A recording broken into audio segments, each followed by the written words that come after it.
উপস্থিত শিক্ষার্থী বন্ধুরা, তোমরা কেমন আছো? আশা করি ভালো আছো। আমিও আল্লাহর রহমতে ভালো আছি।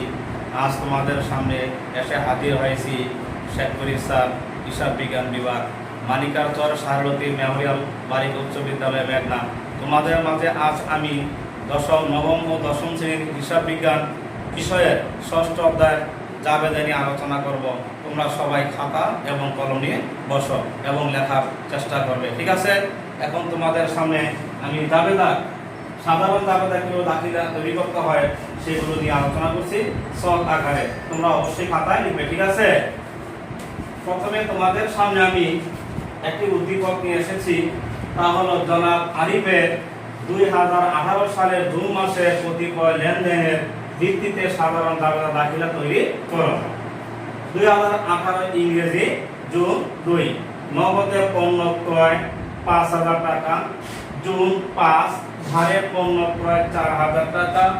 জুন 8, ক্রয়কৃত পণ্য ফেরত দেওয়া হলো 1,000 টাকা। জুন 12, ধারে পণ্য বিক্রয় 2,000 টাকা। জুন 15, নগদে পণ্য বিক্রয় 3,000 টাকা। জুন 20, বিক্রয়কৃত পণ্য ফেরত আসলো 1,000 টাকা। জুন 22, মালিক কর্তৃক পণ্য উত্তোলন 1,500 টাকা। জুন 24, ব্যাংকে জমা দেওয়া 4,000 টাকা। জুন 25, ব্যাংক হতে উত্তোলন 2,000 টাকা। জুন 30, বেতনগত 5,000 টাকা। এই হলো আমাদের উদ্দীপকটা, ঠিক আছে? এই উদ্দীপকের আলোকে আমরা এখন সাধারণ জাবেদা দাখিলা তৈরি করব। তোমরা সবাই খাতায় লিখো। প্রথমে লিখে জনাব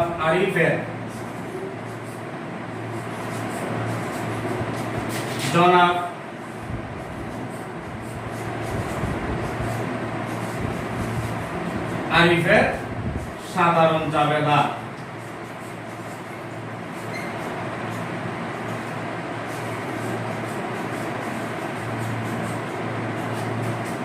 ছকটি তৈরি করো। জাবেদার ছকটা আমরা জানি, তাই না? কয় কলাম? 5 কলাম। ধন্যবাদ। খাতায় লিখো। 5 কলাম বিশিষ্ট। প্রথমে লিখবে কি? তারিখ, তাই না? তারিখ, তারপরে বিবরণ, তারপরে খতিয়ান পৃষ্ঠা, ডেবিট টাকা, তারপরে কি লিখবে? ক্রেডিট টাকা। ঠিক আছে, ধন্যবাদ।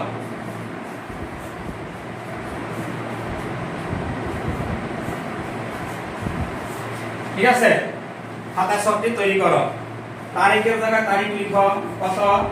2018 ইংরেজি কি মাস? জুন মাস। জুন কয় তারিখ? 2, ঠিক আছে? হ্যাঁ, কি বলছে? নগদে পণ্য ক্রয়। তাই নগদে পণ্য ক্রয় করেছি, কি লেনদেন, প্রত্যেকই লেনদেন, তাই না? নগদে পণ্য ক্রয়, আমরা পণ্য ক্রয় করেছি কিভাবে? নগদে। তাইলে প্রথমে কি হচ্ছে? খরচ, তাই না? সমস্ত খরচ ডেবিট। এখানে মালিকানাত্ব হ্রাস পেয়েছে, খরচ বৃদ্ধি পেয়েছে, তাইলে ক্রয় হিসাব ডেবিট। ক্রয় হিসাব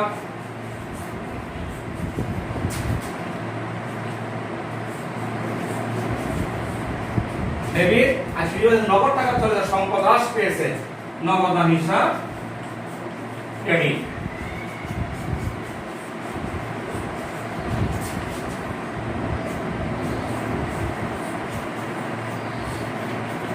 ঠিক আছে? হ্যাঁ, ধন্যবাদ।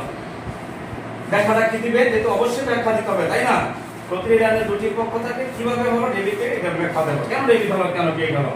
যেহেতু লিখবে কি? যেহেতু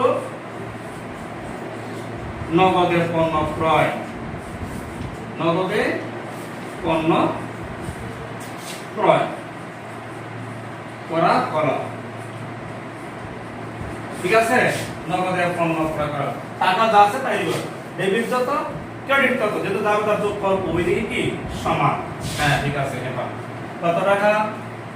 5,000 টাকা। ডেবিটের পরে ডেবিট টাকা, ক্রেডিটের পরে কি লিখবা? নিচে ক্রেডিটের টাকা লিখবা। ঠিক আছে? হ্যাঁ, লিখো। বুঝতে পারি? ঠিক আছে। তারপরে কি আছে বলতে কি জুন 5 ধারে পণ্য ক্রয়, এটা নগদ টাকা ধারে বাকিতে পণ্য ক্রয় করে, ধারে মানে কি বাকিতে, তাইলে ধারে পণ্য ক্রয় তারিখ হচ্ছে কত তারিখ হলো, এখানে ক্রয় সর্বদাই ডেবিট যেহেতু, তাই না, মালিকানা সত্ত্ব হ্রাস পেয়েছে, তাইলে ক্রয় হিসাব ডেবিট। তাহলে কি পাওনাদার হিসাব, যেহেতু নাম নেই তাইলে অবশ্যই কি পাওনাদার, ঠিক আছে, পাওনাদার হিসাব কি টাকাটা মুছে দেব, হ্যাঁ তাইলে ঠিক আছে। দেখা গেল যেহেতু ধারে পণ্য ক্রয় করা হলো,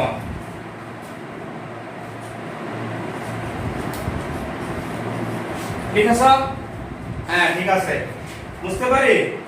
ধারে পণ্য ক্রয় কত 4000 টাকা। জুন 8 ক্রয়কৃত পণ্য ফেরত দেওয়া হইল।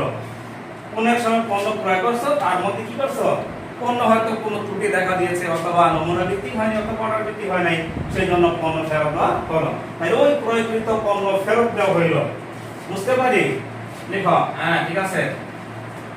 8 তারিখ ক্রয়কৃত পণ্য ফেরত দিয়েছে, যার কাছ থেকে মাল কিনেছিলাম তাকে ফেরত দিয়ে দিলাম, ঠিক আছে। তাইলে এখানে কি লিখবে, যেহেতু নাম নেই, না থাকলে কি করতে হবে, পাওনাদার হিসাব, ঠিক আছে। 8টা দিয়ে দেখো, পাওনাদার হিসাব ডেবিট, ক্রয় করে ফেরত দিয়েছো না, তাই না, তাহলে ক্রয়কৃত পণ্য ফেরত, ক্রয় ফেরত হিসাব ক্রেডিট, ক্রয় ফেরত হিসাব, ঠিক আছে। ক্রয় ফেরত হিসাব ক্রেডিট কত টাকা, 1000 টাকা। খাতায় কিন্তু অবশ্যই লিখবে, এখানে ব্যাখ্যাটা কি দিবে, যেহেতু ক্রয়কৃত পণ্য ফেরত দেওয়া হলো, ক্রয়কৃত পণ্য ফেরত দেওয়া হলো, ক্রয়কৃত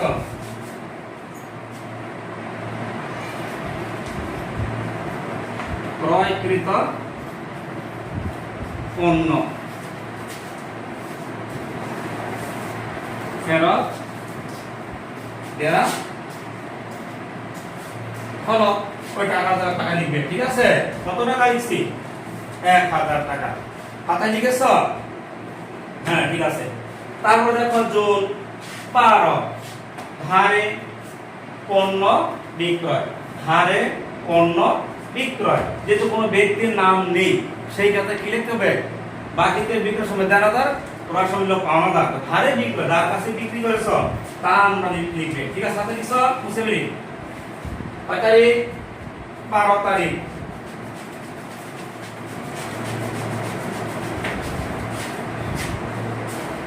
লিখো, দেনাদার হিসাব ডেবিট, হিসাব দেনাদার হিসাব ডেবিট, আর বিক্রয় হিসাব ক্রেডিট। যেহেতু এখানে সম্পদ বৃদ্ধি পেয়েছে, অপর দিকে আমার আয়ও বৃদ্ধি পেয়েছে, মালিকানা সত্ত্ব বৃদ্ধি পেয়েছে, সম্পদ এবং আয় বৃদ্ধি হয়েছে, তাহলে এখানে সম্পদ বৃদ্ধি পেয়েছে, দেনাদার হিসাব ডেবিট, বিক্রয় হিসাব ক্রেডিট, বিক্রয় হিসাব ক্রেডিট। কত টাকা, লিখো 2000 টাকা, ডেবিট এবং ক্রেডিট একই টাকা। যেহেতু লিখবে ধারে পণ্য বিক্রয় করা হলো, ধারে পণ্য বিক্রয় করা হলো, ধারে পণ্য বিক্রয় করা হলো, বিক্রয়ের কারণে বিক্রয় করা, ঠিক আছে। নেক্সট তারিখ কত, জুন 15 নগদে পণ্য বিক্রয়, তাই এখানে সম্পদ কি বাড়ছে, আবার কি করছে, নগদ হচ্ছে, তাই শুধু এখানে ওই যে ধারের আগে যে 12 তারিখ ছিল তার বিপরীত, শুধু এখানে বাকিতে বিক্রয়ীদের দেনাদার হিসাবে বিক্রয়ীরা যেতে পারে কি নগদে, তাই নগদ টাকা আসছে, সম্পদ বৃদ্ধি পেয়েছে, নগদ হিসাব ডেবিট, বিক্রয় হিসাব ক্রেডিট। তারিখ হলো কয় তারিখ, 15 তারিখ, ঠিক আছে লেখো। তাইলে এখানে কি লিখবে, নগদান হিসাব, নগদান হিসাব ডেবিট, বিক্রয় হিসাব ক্রেডিটের সম্পদ বাড়ছে, আবার আয়ও বৃদ্ধি পেয়েছে, 3000 টাকা লিখো,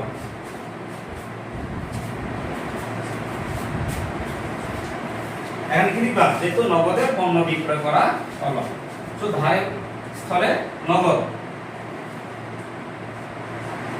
নগদে পণ্য বিক্রয় করা হলো ঠিক আছে লিখেছো হ্যাঁ ঠিক আছে তারপরে দেখো জুন 20 বিক্রয়কৃত পণ্য এই পণ্য কি ফেরত আসলো বিক্রয়কৃত পণ্য ফেরত আসলো আমরা বাকিতে বিক্রয় করেছিলাম সেই পণ্য ফেরত এসেছে তাই না আসলে কি করতে দিব আয় কমে গেছে তাই না মালিকানা সত্ত্ব বৃদ্ধি পেয়েছে অপরদিকে আবার আমার সম্পদও হ্রাস পেয়েছে ঠিক আছে এখানে কি লিখবে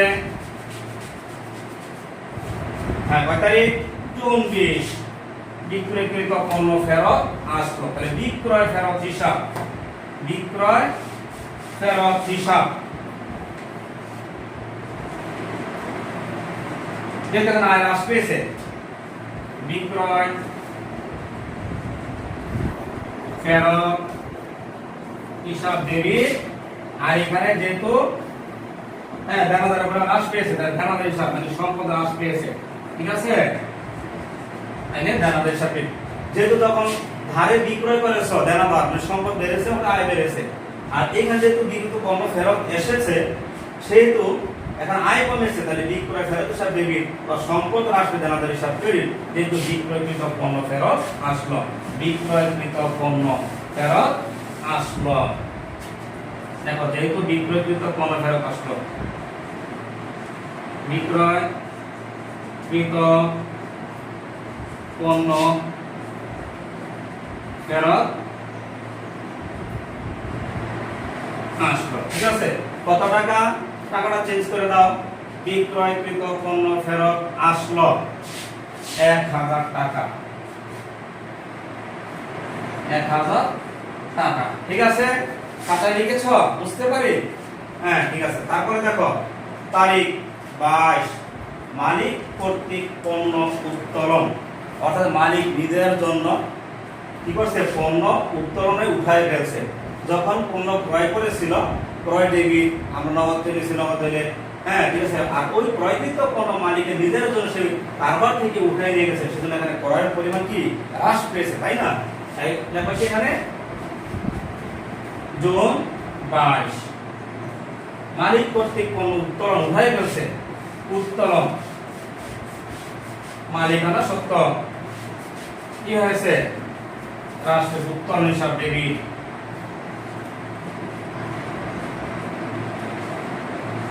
উত্তোলন হিসাব ডেবিট ক্রয় হিসাব ক্রেডিট যেহেতু নিজ প্রয়োজনে পণ্য উত্তোলন করা হলো নিজ প্রয়োজনে পণ্য উত্তোলন করা হলো মালিক কর্তৃক পণ্য উত্তোলন করা হলো যেহেতু নিজ প্রয়োজনে পণ্য উত্তোলন করা হলো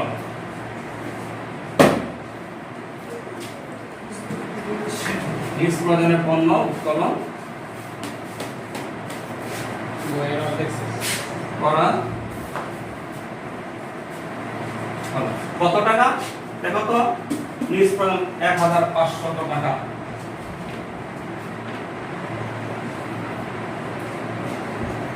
তারপরে দেখো হ্যাঁ পরের তারিখে কি বলছে ব্যাংকে জমা দেওয়া হলো দুটি সম্পদ এক সম্পদ বৃদ্ধি পেয়েছে অপরদিকে আরেক সম্পদ হ্রাস পেয়েছে ব্যাংকে ব্যবসার টাকা প্রয়োজনে ব্যাংকে জমা দেওয়া হচ্ছে আবার প্রয়োজনে উঠাই ফেলবে ঠিক আছে তো ব্যাংকে জমা দেওয়া হলো ব্যাংকে জমা দিলে ব্যাংক কি প্রাতিষ্ঠানিক হিসাব এখানে সম্পদ বৃদ্ধি পেয়েছে যেহেতু ব্যবসার টাকা ব্যাংকে জমা হয়েছে অপরদিকে আবার নগদ টাকা হ্রাস পেয়েছে দুটি সম্পদ এক সম্পদ বৃদ্ধি পেয়েছে অপরদিকে আরেক সম্পদ হ্রাস পেয়েছে তারিখ 24 কি লিখবে ব্যাংক হিসাব ডেবিট সুবিধা প্রদানকারী গ্রহণকারী ব্যাংক হিসাব ডেবিট আর নগদ টাকা হ্রাস পেয়েছে নগদ হিসাব ক্রেডিট কত টাকা 4000 টাকা খাতায় লিখবে ঠিক আছে 4000 টাকা এখানে কি লিখবে ব্যাংকে জমা দেওয়া হলো অর্থাৎ ব্যবসার টাকা ব্যাংকে জমা দেওয়া হলো ব্যাংকে জমা দেওয়া ব্যাংকে জমার কারণে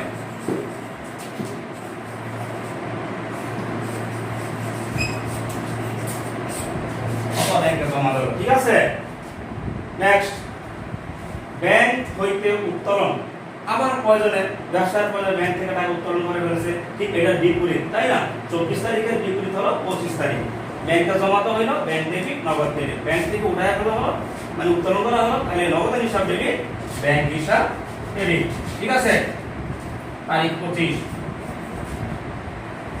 নগদ হিসাব ডেবিট, ব্যাংক হিসাব ক্রেডিট। দেখো যেহেতু ব্যবসার প্রয়োজনে ব্যাংক থেকে উত্তোলন করা হলো,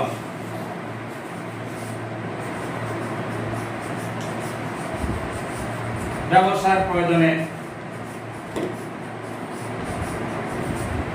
ব্যাংক হতে উত্তোলন করা হলো, ব্যাংক হতে উত্তোলন করা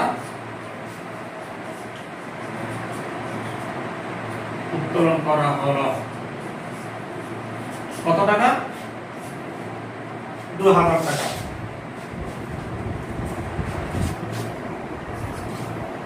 ঠিক আছে, নেক্সট জুন 30, বেতন প্রদত্ত 5000 টাকা। এখানে মালিকানা সত্ত্ব হ্রাস পেয়েছে, তো খরচ বৃদ্ধি পেয়েছে, অপরদিকে সম্পদের নগদ টাকা হ্রাস পেয়েছে, তাহলে খরচ বৃদ্ধি সর্বদাই ডেবিট, সম্পদের হ্রাস সর্বদাই ক্রেডিট। এখানে কি লিখবে? হ্যাঁ, দেখো তারিখ 30, তাহলে বেতন হিসাব মালিকানা সত্ত্ব হ্রাস অর্থাৎ খরচ বৃদ্ধি পেয়েছে ডেবিট, আর নগদ টাকা সম্পদ হ্রাস পেয়েছে নগদান হিসাব, নগদান হিসাব ক্রেডিট। কত টাকা? 5000 টাকা। ঠিক আছে, এখন সব টাকা যোগ করবা, নাকি কি লিখবা?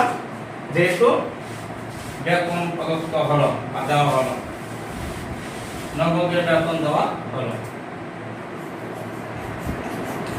যেহেতু নগদে